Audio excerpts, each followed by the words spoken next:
Hello అండి శిరీష గారు. నమస్కారం మేడం. నమస్తే. మీ పక్కన ఎవరు? తోడికోడలు. మీ తోడికోడలు. ఓకే. అంటే మీరిద్దరు ఒకే ఫ్యామిలీలో అన్నదమ్ములు చేసుకున్నారా? అచ్చా అచ్చా. చెప్పండి, ఎక్కడి నుంచి వస్తున్నారు ఏంటి? మేము హైదరాబాదే మేడం, లోకల్. హైదరాబాద్. ఓకే. ఏం చేస్తూ ఉంటారు మీరు? నేను ఇంట్లో హౌస్ వైఫ్ మేడం. ఇంట్లో హౌస్ వైఫ్. ఓకే. మీకు పెళ్ళి ఎన్నాళ్ళు అవుతుందండి? 5 years అవుతుంది మేడం. 5 years అవుతుంది. లవ్ మ్యారేజా అరేంజ్డా? Arrange marriage madam. ఓకే. ఇక్కడ ఏ సమస్యతో వచ్చారు మీరు? నాకు మా ఆయనకు కొంచెం సమస్య ఉంది మేడం. 5 yearsలో 2 years తర్వాత ఒక పాప పుట్టింది. ఓకే. మేము 2 years బాగానే ఉన్నాం. తర్వాత తను చేంజ్ అవుతున్నట్టు నాకు అనిపిస్తుంది. మెల్లమెల్లగా నన్ను పట్టించుకోవడం లేదు, పాపను చూసుకోవడం లేదు. అసలు మాకు ఏమన్నా బట్టలు కావాలన్నా, ఇంట్లో ఫుడ్ కావాలన్నా దేనికి అసలు పట్టించుకోవడం లేదు. ఎంతసేపు అక్కడ బయట తిరగడం, బయట వాళ్ళని చూసుకోవడం ఇలాంటివే జరుగుతున్నాయి. ఎవరెవరు ఉంటారమ్మా ఇంట్లో? నేను, మా ఆయన, మా బావగారు, వాళ్ళ వైఫ్, మా అత్తగారు. ఓ, joint family. Joint family madam. ఇంకా 2 years బాగానే ఉన్నాం. తర్వాత ఏమైందో తెలియదు, మా ఆయనలో మొత్తం మార్పు వచ్చేసింది. మీ హస్బెండ్ ఏం చేస్తారు? మీ బావగారు ఏం చేస్తారు? మా హస్బెండ్ కార్ డ్రైవర్ మేడం. మీ బావగారు ఏం చేస్తారమ్మా? బట్టల షాప్లో పనిచేస్తాడు మేడం. ఇంకా ఆయన నన్ను ఈ మధ్యలో పట్టించుకోవట్లేదు మేడం. అసలు మా అత్తగారికి చెప్తే తను కూడా ఇంట్లోకి పట్టించుకోవట్లేదు. ఏమైనా డబ్బులు ఇస్తున్నాడా లేదా? నాకేమి ఇవ్వరు అసలు. అది ఇల్లంతా మెయింటెనెన్స్ జాయింట్ మీద కాబట్టి కవర్ అవుతుంది. కవర్ అవుతుంది అంతే. అది పట్టించుకోవడం అంటే ఏంటి? ఇంటికే రాడా? ఇంటికి వస్తాడు, ఇంట్లోనే ఉంటాడు, నన్ను పాపను చూసుకోడు. అసలు గదిలో ఉండడు, మా గదిలోకే రాడు అసలు. ఓకే. ఇట్లా వచ్చినా ఒక 1 hour 2 hours ఉండి వెళ్ళిపోతున్నాడు. మరి అంతకంటే ఏముంటారమ్మా ఒకే రూమ్ లో ఏముంటారు? అంటే పాపకి ఏదైనా జ్వరం వచ్చినా, నాకేదైనా జ్వరం అవునా, వచ్చినా హాల్లో వచ్చి కూర్చొని మాట్లాడుకోవచ్చు కదా, బెడ్రూమ్ లో ఏం మాట్లాడుకో? మాట్లాడాడు మేడం. పక్కలో కూర్చుంటాడు, ఒక 5 నిమిషాలు నేను వెళ్ళిపోతున్నా, ఫోన్ వస్తుంది, నేను ఫోన్లో మాట్లాడుకుంటా వెళ్ళిపోతాడు. ఇంకా లేడీస్ తోనే మాట్లాడుతున్నా. నాకు డౌట్ వచ్చింది మేడం. ఈ మధ్యలో ఏంటంటే మిమ్మల్ని పట్టించుకోపోవడం కాదు, లేడీస్ తో ఎవరితోనైనా మాట్లాడుతున్నాడేమో, రిపీటెడ్ గా ఫోన్ లో ఉంటున్నాడని, అంతేనా? ఓకే. కొట్టడం కూడా స్టార్ట్ చేశాడు ఈ మధ్యలో. తోటికోడలతో రావాల్సిన అవసరం ఏముందమ్మా? ఆవిడెవరు? ఆమె తోటికోడలు సార్. ఎందుకు వచ్చామంటే ఆమెది కూడా ఉంది సార్, కొంచెం ఇద్దరు ఒక మాట అనుకొని టీవీ షోని కాంటాక్ట్ అయ్యారా? చెప్పండి. ఏమా నీ ప్రాబ్లం ఏంటమ్మా? నా ప్రాబ్లం ఏం లేదండి. మా అత్తయ్య, కొంచెం మా గట్టిగా ఆయన, మాట్లాడాలి. మా అత్తయ్య మా ఆయన ఆ. నాకు ప్రెగ్నెన్సీ రావడం లేదు, మా అత్తయ్య వంశాంకులు కావాలంటుంది. అంటే మా మా మరిదితో ఎఫ్ఐఆర్. అమ్మ మీకు ఆడపిల్ల మగపిల్లడా? నాకు ఆడపిల్ల మేడం. మీకు ఆల్రెడీ వంశార్గురం అని ఏదైతే అంటున్నారో అక్కడ ఆల్రెడీ జనరేషన్ ఉంది. అంటే మీ మరిదికి పిల్లోడు పాప పుట్టింది, అవునా? నీకు పిల్లలు పుట్టట్లేదు కాబట్టి మగపిల్లోడిని కనడానికి మరిదితో ఉండమందా మీ అత్త? చాలా అసహ్యంగా మాట్లాడుతున్నారు. మాటలు మా నోటి ద్వారా కాదు, నువ్వు వివరించి చెప్పమ్మా. ఏమంది మీ అత్తగారు? ఏమంది? నాకు మ్యారేజ్ అయ్యి 10 years అయింది, ప్రెగ్నెన్సీ రావడం లేదు, వంశాంకులు కావాలని అత్తయ్య అడుగుతున్నారు. అడిగితే మా ఆయన గారికి పిల్లలు పుట్టరని డాక్టర్స్ ఎవరన్నా చెప్పారా? అవకాశం లేదన్నారు. IVF IUI ఇవేమీ కాకుండా మరిది దగ్గరికి వెళ్ళమంటారా? తనకి పాప పుట్టిన తర్వాత నెక్స్ట్ ఎవరు పుట్టరు అన్నారు. ఇంకా ఆవిడ నోటంటే ఆవిడే చెప్పిందా ఇంకో కొడుకుతో నువ్వు ఉండాలని? అవును సార్. కాదమ్మా, ఈవిడికి ఇంకా పిల్లలు పుట్టరా? నీకు పిల్లలు పుట్టరా ఇంకా? పుట్టారు. ఎందుకని? ఏమో గర్భసంచి తీసేసారు డెలివరీ టైంలో ప్రాబ్లం. ఏమా మీరు చెప్తున్నది నిజమేనా? చాలా పెద్ద ఎలిగేషన్ ఈ జనరేషన్ లో. అది నిజమే మేడం, నిజమే సార్. నిజమే సార్. ఏమైందంటే వీరు ఒక రోజు నీకు తెలుసా ఆ విషయం శిరీష? ఎలా తెలిసింది? తెలీదు నాకు. ఒకరోజు డౌట్ వచ్చింది. ఏమైందంటే నేను పాపకు జ్వరం వచ్చిందని చెప్పి నేను గదిలోకి తీసుకెళ్ళి పడుకోబెట్టి నేను పడుకున్నా. తర్వాత ఈయన బయటనే ఉన్నాడు, లోపలికి వస్తాడని నేను చూస్తున్నా. అంతలోపు ఏం చేసిండు, మా అక్క గదిలోకి వెళ్ళిపోయారు, మా తోటికోడలు గదిలోకి. కాదు, ఆవిడ ఫోర్స్ చేయడం వేరు, ఆ సీన్ కూడా కంటిన్యూ అవుతుంది. ఫిజికల్ రిలేషన్ అంటున్నావా నువ్వు? నాకు తెలియదు. నేను తెలిసిన తర్వాతనే ఇక్కడికి తీసుకొచ్చాను. నేను ఏం తెలిసిన తర్వాత వీళ్ళిద్దరికి అక్ర సంబంధం ఏం ఉంది. చూసావు నువ్వు? ఏం చూసానంటే ఇద్దరు, నాకు డౌట్ వచ్చింది సార్. డౌట్ వచ్చి ఒక రోజు ఫోన్ పెట్టాను నేను. ఇది ఎంతకాలం క్రితం ఇదంతా? ఒక 6 months నుంచి జరుగుతుంది సార్. 6 months బట్టి జరుగుతుంది. నువ్వు ఎప్పుడు చూసావు? నేను ఒక 3 days కింద చూసాను sir. First time. Running story మాత్రం 6 months. ఇంకా నేను అడిగితే వాళ్ళు చెప్పట్లేదు, నాకు ఎత్తేస్తారు. నాకు ఇంకా డౌట్ వచ్చి నేను ఒక ఫోన్ పెట్టాను వాళ్ళ ఇంట్లో, ఈమె గదిలో పెట్టాను, మా తోటికోడలు గదిలో. ఆవిడని అడిగావా నువ్వు? ఆమెను అడగలేదు. ఎవరిని అడగలే, నీకు డౌట్ వచ్చింది? డౌట్ వచ్చింది. మా ఆయనని అడిగాను. అడిగితే లేదు అలాంటిది ఏం లేదు, ఎలా మాట్లాడుతున్నావు నువ్వు అంటే సరే సరేలే అని చెప్పి నేను సైలెంట్ గా ఒక ఫోన్ పెట్టి నేను వెళ్ళి నా గదిలో పడుకున్నాను. వీడియో పెట్టాను సార్, వీడియో పెట్టావు వీడియోనే పెట్టాను. లైవ్? లైవ్ వీడియో పెడితే ఇంకా వీళ్ళు ఒక గంట తర్వాత వీళ్ళు బయటకు వచ్చేసారు. నేను డౌట్ రాకుండా వెళ్ళి చూస్తే మొత్తం వీళ్ళిద్దరు ఫిజికల్గా కలిసి ఉన్నారు.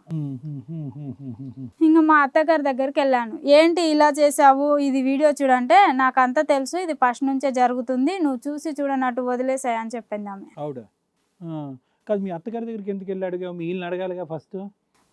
మా ఆయనని అడిగాను, మా అమ్మని అడుగు నాకు తెలియదు అన్నాడు. ఓకే, నువ్వు వీడియో తీసి మీ ఆయన్ని అడిగితే మా అమ్మని అడుగు నాకు సంబంధం లేదు అంటే ఇంక నువ్వేం చేయాలో తెలియక మీ అత్తని అడిగావు. భయపడ్డా? ఏమైనా భయం కానీ షాక్?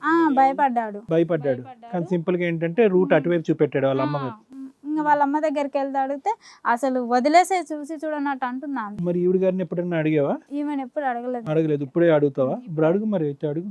అమ్మ మీరు ఇటు షోకి వస్తున్నప్పుడు కూడా మీరు ఇద్దరు మాట్లాడుకోలేదా? ఇప్పుడు అడగటం ఏంటమ్మా? సరే అడుగు, ఇప్పుడు ఏం అడుగుతావు అడుగు. నువ్వు అసలు ఎందుకు ఆయనతో అలాంటి రిలేషన్ పెట్టుకున్నావు? ఆయన ఏమవుతాడు నీకు? మరిదితో అలాంటి రిలేషన్ పెట్టుకుంటారు ఎవరన్నా?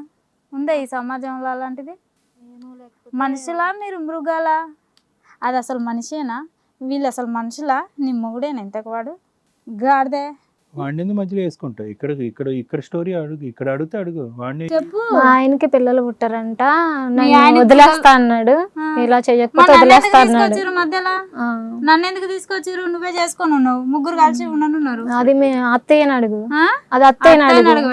నేను గువ్వ పెట్టి వీక్ తెస్తుడు, అత్తని అడుగు అంటే అది వండుకుంటాం. బేకాల్సింది మీ మరిదిని, మీ బావనే, మీ అమ్మ, మీ అత్తగారిని. నాకు లాగొస్తే ఇలాంటి చండాలమైన పనులు చేస్తా. నాకు ఫుడ్ లో ఏదో నాకు చెప్పాలి కదా. కానుండి నాకు ఆయన మీదే ఉంది. ఇప్పటికీ ఉందా? మా ఆయన చూసినా ఏం మాట్లాడు. మీ ఆయన మాట్లాడలే, మీ ఆయన మాట్లాడితే ఇక్కడ మీరు ఎవ్వరు మీ నలుగురు మాట్లాడుకోరు, కానీ మాట్లాడడానికి ఒక వాయిస్ వచ్చింది. నా జీవితం ఎందుకు నాశనం చేస్తున్నారని ఆ పిల్ల అడుగుతుంది. నేనేం చేయను మేడం, ఇలా చేయకపోతే మా అత్తయ్య మా ఆయన వదిలేస్తా అన్నారు. కోసం అమ్మాయి జీవితం నాశనం చేస్తావా? సో అర్జెంట్ గా ఏదో నువ్వు బయటపడాలి. సో ఎవరితో పడుకున్నా పర్వాలేదు. ఏమో మరి 6 నెలల నుంచి నడుస్తుంది, ప్రెగ్నెన్సీ రాలేదా? ఇంకా లేదు మేడం. ఇప్పుడు ప్రెగ్నెన్సీ అంటాం మేడం ఆమె. ఇప్పుడు ప్రెగ్నెంట్ 3 months మరి ఇంకా లేదంటదేంటి? ప్రెగ్నెంట్ అంట ఆమె. ఇప్పుడు చెప్పు, ఎన్నో నెల? 3 months అంట. 3 months. ఏమ్మా ఇక్కడికి వచ్చాకన్నా నిజాలు చెప్పడం మాట్లాడండి తల్లి. దాచుకుంటే ఎన్ని రోజులు దాకిద్ది ప్రెగ్నెన్సీలు? రేపమ్మా బయటకు వస్తుందిగా పెచ్చాశాలు. చండాలంలో ఇంకేం మాట్లాడతాం అసలు? అడగండి మేడం, హీరోలు ఉన్నారు ఇక్కడ ఇద్దరు. మీరేనా ఇద్దరు? మీ పేరు? హీరోలా జీరోలా? సంచు. మీరు? నా పేరు చరణ్. మీ ఆవిడ ఎక్కడ? ఎవరు ఎక్కడ? వాళ్ళిద్దరు ఇట్లా ఎవరైనా పర్లేదు అంటావు? మా ఆవిడ ఎవరు? ఆయనకి ఆయన ఆవిడ, ఈయనకి ఎవరన్నా పర్వాలా, ఇద్దరు ఆవిడలే. చరణ్ ఇది తెలుసా? ఈ కథ నడుస్తుంది అని చెప్పి మీకు 10 years బట్టి పిల్లలు లేరు కాబట్టి ఇటువైపు తెలుసా? తెలుసండి. ఎప్పుడు నీకు తెలుసు మీకు? నాకు పెళ్ళి అయినప్పుడు ఒక 3 years తర్వాత మేము ఫిజికల్ రిలేషన్షిప్లో ఉన్నప్పుడు అప్పుడు ఒకసారి డాక్టర్ కన్సల్ట్ అయ్యాము. ఓకే. తర్వాత డాక్టర్ నాకు టెస్ట్లన్నీ చేసి మీకు పిల్లలు పుట్టారు అని చెప్పారు. ఈ విషయం నేను మా మదర్కి చెప్పాను. మా మదర్ మేమంతా డిస్కస్ చేసి మా తమ్ముడిని పిలిపించి మా తమ్ముడితో మాట్లాడి ఇట్లా రిలేషన్షిప్లో ఉందాము అని చెప్పి మా మదర్. ఫ్యామిలీ అండి ఇది, కానీ విని ఎరగన ఊహల్లో కూడా రాని.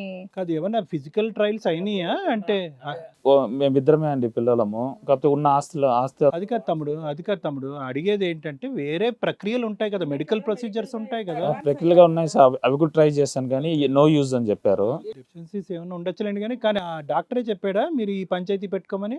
డాక్టర్ ఏం చెప్పలేదండి. మరి మేము ఫ్యామిలీ మొత్తం మేమంతా డిస్కస్ చేసి మా మదర్ చెప్పినప్పుడు మా మదర్ ఒక సజెషన్ ఇచ్చారు ఇట్లా అనేసి. కాదు, ఇదేదో పెద్ద మీరు అందరూ ఎంత కాన్ఫిడెంట్ గా చెప్తున్నారంటే టెక్స్ట్ బుక్ లో 3వ ప్రొసీజర్ ఇదే అండి, తప్ప ఏమీ లేదు అన్నట్టు చెప్తున్నారు. ఎంత కాన్ఫిడెంట్ గా చెప్తున్నారు. మీ మదర్ చెప్పడం ఓకే, ఆవిడకి తలకాయ లేదు మెడకాయ మీద. మీ అందరికి ఉన్నాయి కదా తలకాయలు. అంటే ఒక సర్టన్ టైంలో డైవర్స్ ఇద్దాం అనుకున్నాను. ఇచ్చి పడేస్తే బాగుండేది కదా, ఎవరినో ఒకటి చేసుకునేది. తర్వాత మళ్ళీ డౌరీ కేసుల చుట్టూ తిరగాల్సి వస్తుందని. సో ఈ డిస్కషన్ జరిగింది మీ ముగ్గురు మధ్యన. తమ్ముడు ఏమన్నాడు? మీ బ్రదర్ ఏమన్నాడు? ఓకే అన్నయ్య నువ్వేం చెప్తే అదే అని చెప్పి నీ పాదాలు మొక్కాడు. మా మదర్ చెప్పినప్పుడు మా మదర్ మా బ్రదర్ తో మాట్లాడడం నేను అక్కడ లేనండి. ఆ సిచ్యువేషన్ లో ఆవిడ ఒప్పించేసింది తెలివిగా. ఏం చేస్తారో తెలియదు, అది వాళ్ళని అడగాలండి. అది కాదు, నీకు అబ్జెక్షన్ లేదు అప్పుడు? నాకు అబ్జెక్షన్ అంటే నాకు ఈ విషయాలన్నీ ఏం తెలియవు. తర్వాత ప్రెగ్నెన్సీ అని తెలిసిన తర్వాత అవునా మా మదర్ కన్విన్స్ చేశారు. అప్పటి వరకు తెలీదా మీకు? అప్పటి వరకు తెలియదండి. నా వరకు నా బిజినెస్ ఇవే చూసుకుంటే. అంటే ప్రెగ్నెన్సీ రాగానే ఇదేంటమ్మా నా భార్య ప్రెగ్నెంట్ అయిందని మీ అమ్మని అడిగావా? అడిగాను. మీ ఆవిడని అడగలేదా? లేదండి. మీ ఆవిడ ఏం చెప్పు? ఫస్ట్ భార్యని అడుగుతారా తల్లిని అడుగుతారా? ప్రెగ్నెంట్ ఎలా అయ్యో నా వల్ల కాకపోతే? ఏంటంటే సడన్ గా ఒక రోజు వామిటింగ్స్ వస్తుంటే హాస్పిటల్ తీసుకెళ్ళి డాక్టర్స్ టెస్ట్ చేసి చెప్పారు ప్రెగ్నెన్సీ అని. అది అది అర్థమైంది తమ్ముడు, కానీ ఎవరైనా కూడా ఈవిడ మా అడగాలి కదా మదర్ని first. అడిగితే ఎట్లమ్మా ఇట్లా ఇలా జరిగింది కదమ్మా అంటే అప్పుడు మా మదర్ చెప్పారు. అంటే నీ దృష్టిలో ఏంటంటే పెళ్ళయి 10 ఏళ్ళు అయ్యింది, పిల్లలు పుట్టలేదు, వారసుడు కావాలి ఆస్తి బయటికి పోకుండా, అందుకోసం విడాకులు ఇద్దామా అంటే లీగల్గా తిరగాలి, మెయింటెనెన్స్లు కాంపెన్సేషన్లు ఎందుకు వచ్చిన గోలా అని భరించడానికి రెడీ అయ్యారు. ఇంతలో ఆవిడ ప్రెగ్నెంట్. ఏంటి అంటే దీనికి ఒక ట్విస్ట్, మీ తమ్ముడు మీ అమ్మ డిసైడ్ చేశారు. సార్ అన్నట్టు మెడ మీద తలకాయ లేని బ్యాచ్ ఇద్దరు. ఏమని డాక్టర్ల దగ్గరికి అంతా వెళ్ళటం ఎందుకు, అదొక డబ్బులు దండగా, మనమే ఓ దుకాణం పెట్టిద్దామని తమ్ముడి చేత దుకాణం పెట్టించారు. ఇప్పుడు ఎవరు ప్రెగ్నెంట్. ఆ విషయం తెలిసి నీకు ఓకే అంటే ఓకే అనేసావు నువ్వు కూడా, ఎందుకంటే కేసులు లేవు, వారసులు వచ్చేసరి నువ్వు మగాడు అయిపోయావు. కాదు తమ్ముడు, నీ రియాక్షన్ ఏంటి ఫస్ట్ అది చెప్పు. ఓకే అన్నావు లేదు మాకు తెలియదు, ఏమన్నావు, ఏమన్నా రియాక్ట్ అయ్యావా నువ్వు? అంటే రియాక్ట్ అంటే చెప్పాను, బాధ అనిపించిందా నా భార్య వెళ్ళి నా తమ్ముడితో? ఇచ్చింది, చెప్పాను ఇట్లా తప్పు కదా ఇట్లా చేయడం అనేసి, ఒకవేళ ఏదైనా ఆప్షన్ ఉంటే వేరే ఆప్షన్ చూసుకోవచ్చు కదా, అదే మరి సొంత తమ్ముతో చేసేది అని చెప్పాను. కాకపోతే ఇంకా ఇది కరెక్ట్ గా తీయించేసేయండి అని కూడా చెప్పావా? అక్కడ వరకు వెళ్ళలేదా? అంత దూరం వెళ్ళలేదు. ఎందుకు నీకు కూడా అర్జెంట్గా ఏదో దారిలో వంశోద్ధారకుడికి నీకు కావాలా మీ అమ్మలాగా? అలా కాదండి, తర్వాత మా మదర్తో మారితే ఇంక అయిపోయింది, అది అయిపోయింది కదరా, మన కుటుంబానికి కూడా ఒక వారసుడు వస్తాడు కదా. అరే నీ వంద, అసలు వారసుడే వస్తాడో మళ్ళీ ఆడపిల్ల పుడుతుందో మీకు తెలుసా? అది కూడా వారసుడు కావాలంటే అడాప్ట్ చేసుకోకూడదు అయ్యా, అడాప్షన్ నేరమా? ఎంతో మంది అనాథ పిల్లలు ఉన్నారు, అడాప్ట్ చేసుకో. దిగజారుడు తనమా? ఇంటర్నల్ పంచాయతీలు జరుగుతాయి అనుకుంటాం కానీ ఇలాంటి సెక్స్ పంచాయతీలు అవుతాయని మేము ఎప్పుడు అనుకోలే. దరిద్రం.